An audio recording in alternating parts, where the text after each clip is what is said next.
Jalankan keputusan Presiden ya, karena Kementerian Hukum dan HAM kalau pejabat eselon 1 kan itu sifatnya menginisiasi pengusulan.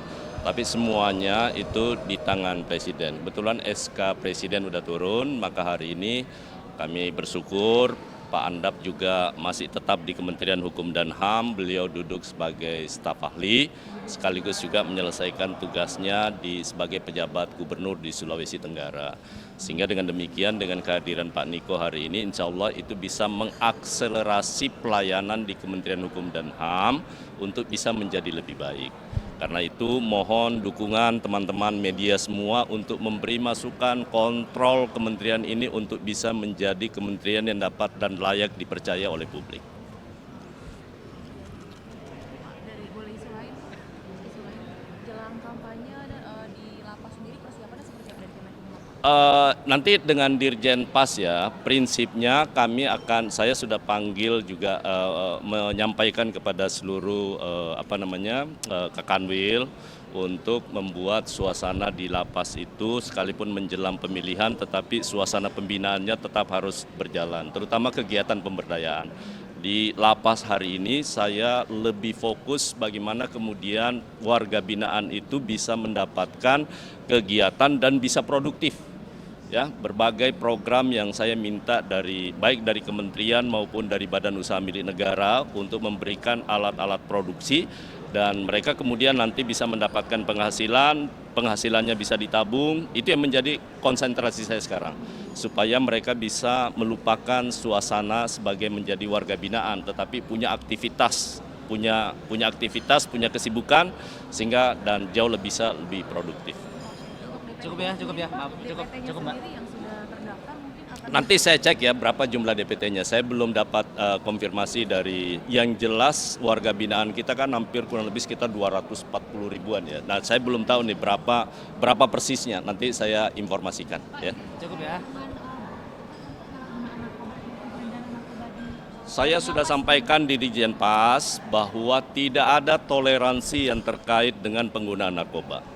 Langkah awal yang saya minta lakukan, seluruh petugas sebelum ke warga binaan, tapi seluruh petugas jajaran Dirjen Pas kalau ada yang terindikasi menggunakan apalagi menjadi jaringan pengedaran narkoba itu tanpa ampun.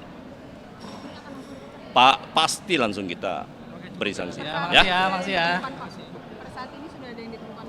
Kemarin justru yang konferensi pers di Mabes Polri itu kan ikut semua kan, betapa teman-teman dari Lapas Tarakan, dari Dirjen Pas justru yang menginformasikan bahwa ada. Karena yang namanya narkoba di lapas itu kan hilir, bukan di hulu. Ya, hilir. Nah, karena itu kita menjadi garda terdepan ke depannya untuk memberantas itu. Selain itu Banyak ya, setiap saat di beberapa lapas saya minta untuk dilakukan razia. Ya. Salah satunya tadi saya bilang, ini supaya mereka punya aktivitas. Makanya saya gencarkan kegiatan-kegiatan produktif dalam bentuk kegiatan pemberdayaan di lapas. Oke ya. Makasih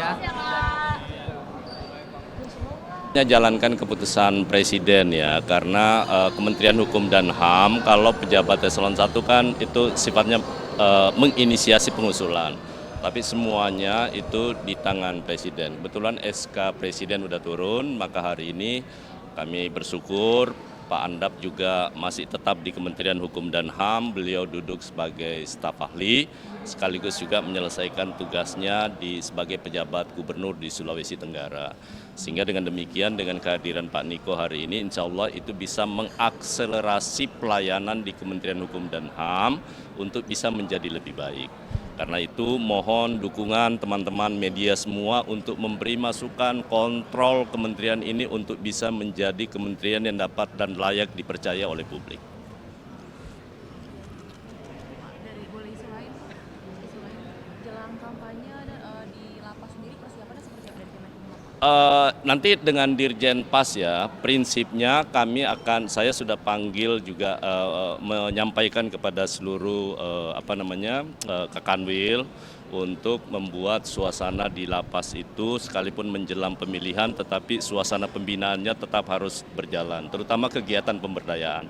Di lapas hari ini saya lebih fokus bagaimana kemudian warga binaan itu bisa mendapatkan kegiatan dan bisa produktif. Ya, berbagai program yang saya minta baik dari kementerian maupun dari badan usaha milik negara untuk memberikan alat-alat produksi dan mereka kemudian nanti bisa mendapatkan penghasilannya bisa ditabung. Itu yang menjadi konsentrasi saya sekarang, supaya mereka bisa melupakan suasana sebagai menjadi warga binaan, tetapi punya aktivitas, punya kesibukan, sehingga dan jauh bisa lebih produktif.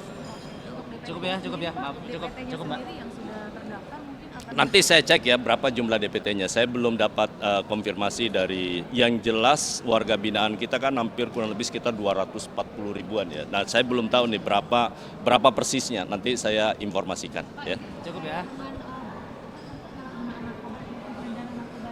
Saya sudah sampaikan di Dirjen Pas bahwa tidak ada toleransi yang terkait dengan penggunaan narkoba.